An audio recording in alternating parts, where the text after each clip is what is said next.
parlez d'une augmentation, je crois, de Oui. 80% des effectifs de police municipale. Est-ce que c'est tenable? Est-ce que c'est faisable? Est-ce que c'est réalisable? Alors c'est tenable, c'est réalisable et c'est chiffré. Donc c'est très facile. Un policier municipal, en gros, c'est 55 000 € par an. Oui, c'est un budget. La première des libertés, c'est la sécurité et elle a un prix, et particulièrement à Menton. Aujourd'hui, on a un policier municipal pour à peu près 1000 habitants.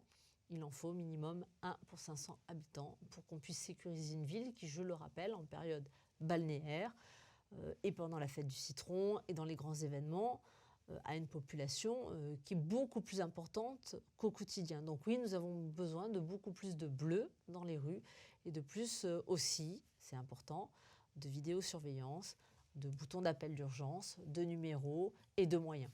Ah non. Oui, et justement sur les policiers municipaux, alors la mairie avait déjà du mal à recruter actuellement. Qu'est-ce que vous allez pouvoir faire? Les logements sont chers à Menton, les salaires en général sont assez bas en tout cas. Qu'est-ce que vous proposez? Alors la problématique logement, elle est effectivement cruciale.